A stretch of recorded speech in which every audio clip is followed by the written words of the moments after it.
Israel has rejected an order from the International Court of Justice in The Hague to immediately stop its military offensive in the southern Gazan city of Rafah. The court described the humanitarian situation there as disastrous, but stopped short of ordering a full ceasefire.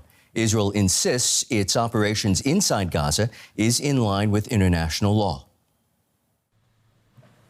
Far from the front lines of the war in Gaza, Israel's military campaign suffered a major legal blow. Israel must immediately halt its military offensive and any other action in the Rafah governorate which may inflict on the Palestinian group in Gaza conditions of life that could bring about its physical destruction in whole or in part. The latest ICJ ruling unequivocal about the need for Israel to protect Palestinians and do more to provide vital aid. The decision welcomed by South Africa, which brought the case and has accused Israel of committing genocide. This order is groundbreaking, as it is the first time that explicit mention is made for Israel to halt its military action in any area of Gaza, this time specifically in Rafah. Israel rejects accusations of genocide and the latest ICJ ruling.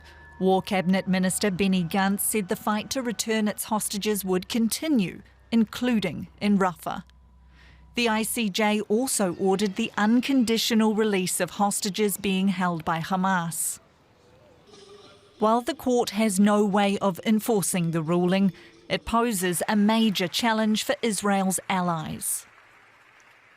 We have to choose between our support to the international institution and the rule of law or our support to Israel. And both things is going to be quite difficult to make compatible. The ruling is the second judicial blow to Israel this week. The International Criminal Court has applied for arrest warrants for Israel's Prime Minister and Defence Minister over alleged war crimes. Both decisions adding to global criticism of Israel's war.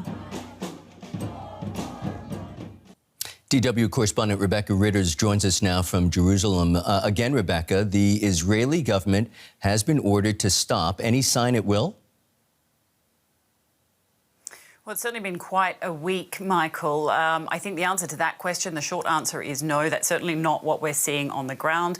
In a Foreign Ministry statement after that ruling was handed down, the statement said Israel has not and will not conduct military actions in Rafah which may inflict on Palestinian population conditions that could bring about physical destruction. So an almost denial of the accusations there coming from the court or from the rulings there. Prime Minister Benjamin Netanyahu also rejected the allegations of genocide, saying these things are simply outrageous. We heard from the opposition Yair Lapid also condemning this ruling from the ICJ. So really across the board, Benny Gantz, the centrist Benny Gantz, who is a member of that war cabinet, was more, as you heard in that report actually, was more even clear about the actions. He said that Israel would continue its just and necessary war to bring home its hostages. Bezalel Smotrich, the finance minister on the far right of Benjamin Netanyahu's coalition, called the court anti-Semitic. So this is some of the sentiment that we're hearing from Israel, and it certainly looks on the ground. What we're hearing is that the fighting continues, tanks continue to push in to Rafah, and eyewitnesses speak of huge bombardments and smoke rising over the area.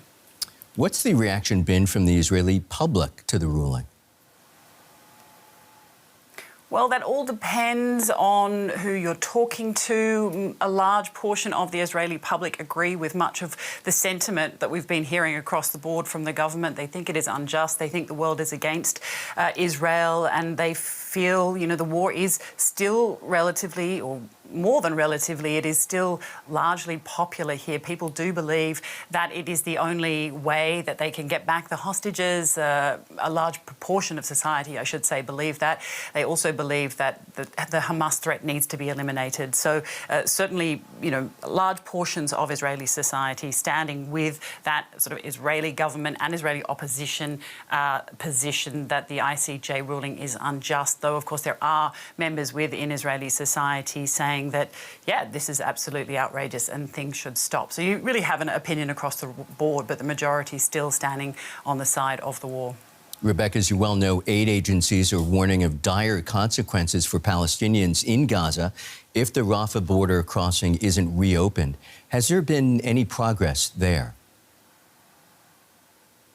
Well, not so much with Rafah, but there has been some other limited progress. Rafah crossing, as we know, has been closed since this incursion began. Now, the Israelis say that they would be willing to maintain that it's open, but it's in fact the Egyptian side that don't want to, as they say, be complicit with the incursion or with the control of Rafah crossing, with the Israeli control of it. So they have maintained its closure. But they've struck a deal with the US. Just last night, President Biden of the US spoke to President Sisi of Egypt, and they coordinated and agreed that aid from Egypt that has been sitting at that Rafah crossing, you know, some of it rotting, waiting to cross over, and also fuel. Rafah is the only crossing where fuel is able to cross. Now it will be diverted to that Kerem Shalom crossing, and some aid will start to be able to go through there. We've seen very limited amounts of aid going through since the incursion began, and we know that some 600 trucks a day are needed to avert the humanitarian catastrophe that's unfolding there. Our Rebecca Ritters in Jerusalem. Thanks, Rebecca. And now we turn to Janina Dill, who is Professor of Global Security at the University of Oxford and joins us from Berlin. She specializes on the role of law and morality in international relations, specifically in war. Welcome, Janina. Can you distill this for our viewers? The ICJ, the UN's top court, has ordered Israel to stop its military operations in Rafah, and yet it has no power to enforce the ruling. So what are the implications for Israel? This is really a remarkable step in the kind of genesis of this case, because from the start, really, South Africa argued that in order to protect the Palestinians, protect their rights under the Genocide Convention, the court had to interfere in how Israel conducts this military operation, order a ceasefire. And the court rejected this up until now. It is very important to note that the court didn't actually order a ceasefire. It also didn't order Israel to halt all its military operations in Rafah, but it very, very clearly characterized the current military offensive that Israel is conducting there as posing a risk of group destruction to the Palestinian people. And for that reason, it needs to be halted. The court is quite clear on that matter. And that's a quite direct interference in how Israel conducts this war. And it's also a much more direct link that the court establishes between how Israel conducts this war and the risk of genocide and the rights of the Palestinian people to be protected from it. Explain to us how the judges might have arrived at this decision. So this is the third time they ordered provisional measures, and formally speaking, they need to diagnose a change in the situation on the ground to order additional measures. And this time, the Rafah offensive loomed really large. Last time, it was really the humanitarian situation, the looming famine, which gets mentioned again this time, but it is really the Rafah offensive that led the judges to the decision to order additional measures.